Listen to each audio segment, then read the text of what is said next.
그다음에 안에 들어있는 여러 가지 염증 물질을 제거해가지고 추간공을 넓혀주는 이와 같이 추간공이 넓어지면은 어떠한 효과를 일으키냐면은 신경을 감압하는 효과뿐만 아니라 같이 혈류를 개선할 수 있는 효과가 일어나기 때문에 염증 치료하는데 가장 중요한 이와 같이 순환 작용이 잘 돼야지 염증 치료가 잘 됩니다. 그래서 이와 같은 두 가지를 동시에 얻을 수 있는 그런 장점을 가지고 있는 치료입니다. 네, 자 이렇게 두꺼워진 인대를 긁어내서 신경의 흐름과 혈류의 압박까지 해결할 수 있는 추간공 확장술 영상을 통해서도 우리가 어떻게 치료가 되는지 자세히 살펴보겠습니다. 자, 보통 특정한 협착증 환자들이 이 추간공 확장술을 통해서 치료를 이제 해야 될 텐데 어떤 분들에게 좀 적용을 해볼 수 있을까요?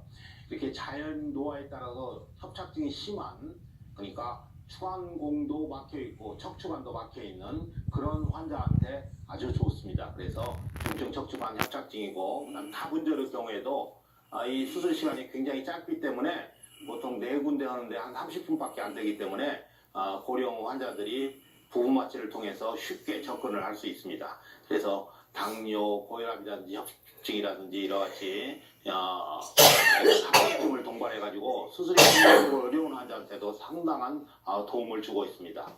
그래서 허리 치료로 차도가 없는 기존의 방법으로서도 이런 중증 척추관 협착증을 치료할 수 있는 그런 치료 방법입니다.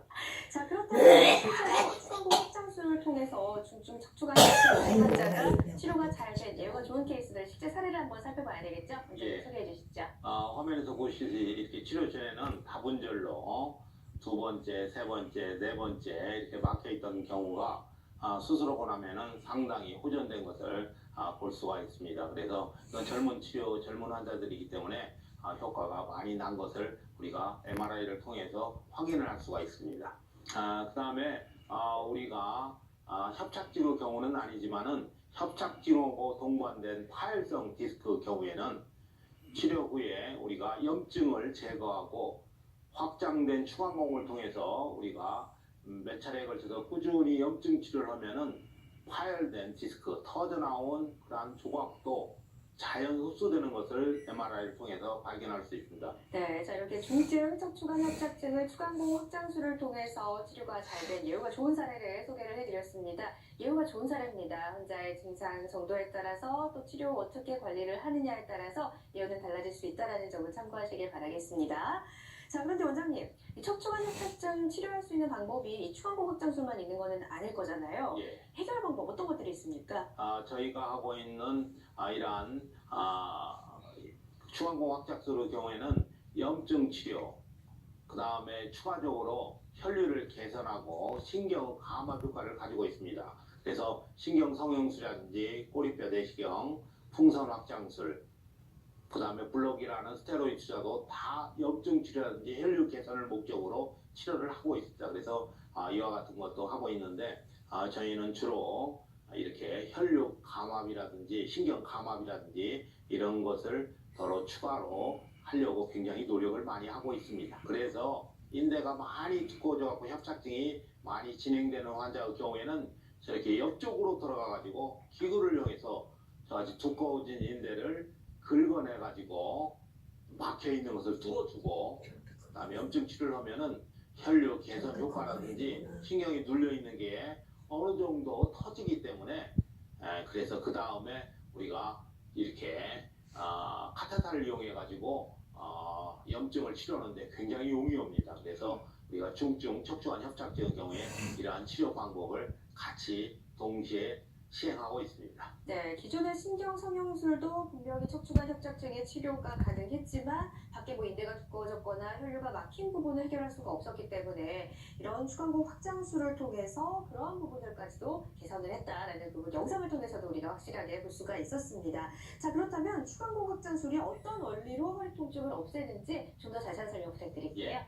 그러니까 아까도 설명해 드렸지만은 협착증의 경우에는 감압 효과를 하고 그 다음에 이렇게 척추관 주위라든지 그 다음에 추간공 주위에는 염증 물질이 굉장히 많이 포전되어 있습니다.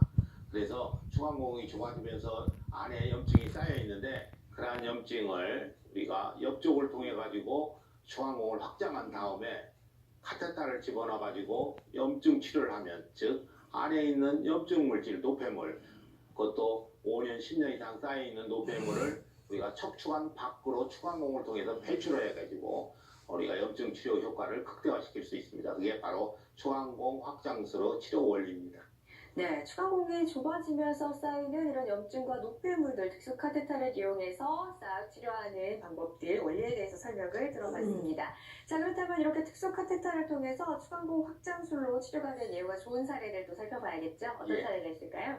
역시 마찬가지로 MRI상에서 치료 전후로 효과가 가장 좋은 것은 바로 협착증과 동시에 하열된 디스크 경우입니다. 치료 전에는 이렇게 척추관을 완전히 막고 있었는데 치료하고 난 다음에 한 6개월이나 1년 후에 MRI를 찍으면은 이렇게 막고 있는 부분이 완전히 터져 있는 그런 것을 보일 수 있습니다. 그래서 이런 경우에는 아주 치료가 잘 된 그런 사례입니다.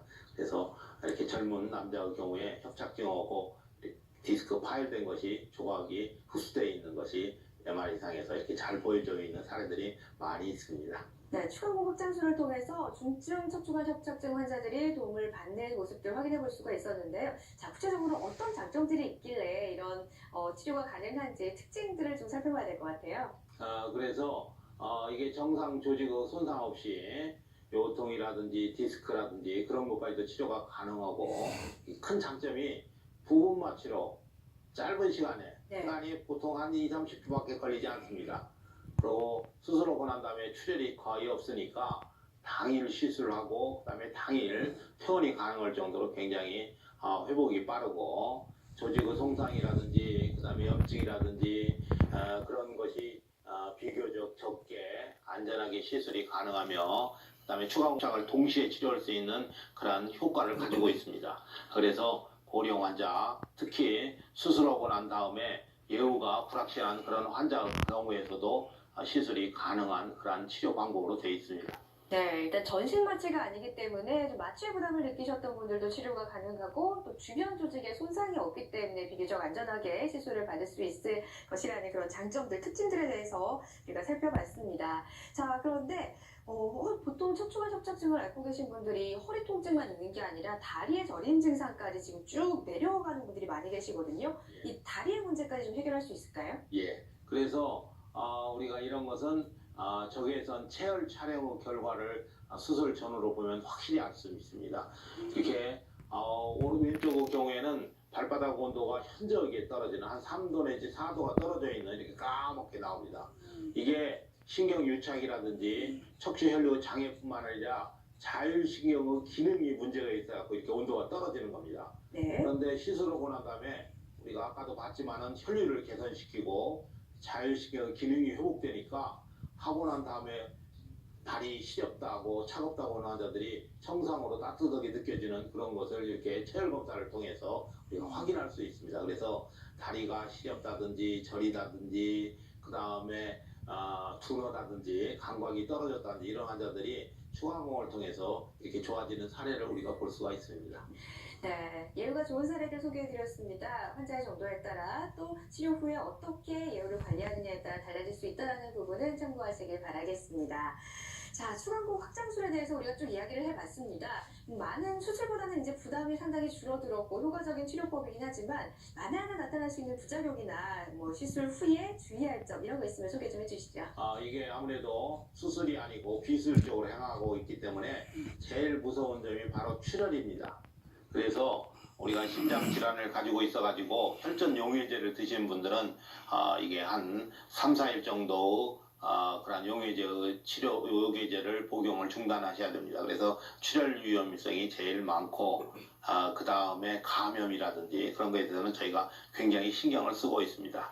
네, 이렇게 출혈 때문에 고민이 되시는 분들 이런 부분들은 약물에 관한 주의가 좀 필요하고요. 또 감염에 대한 그런 부분은 시술을 할 때 많은 주의가 요구되기 때문에 꼭 전문의의 상담과 함께 전문 병원에서 치료를 받으시기를 바라겠습니다. 자, 이렇게 해서 오늘 추간공 확장술에 대한 척추질환 치료법 자세히 나눠봤습니다.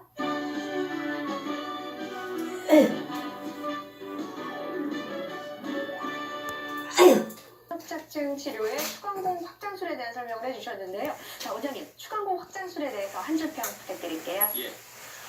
이 추간공 확장술은 비수술 치료 그러한 방법입니다. 하나입니다. 지금까지 한 30년 동안 척추관 협착증에 대한 치료는 수술적인 치료가 대부분이었습니다.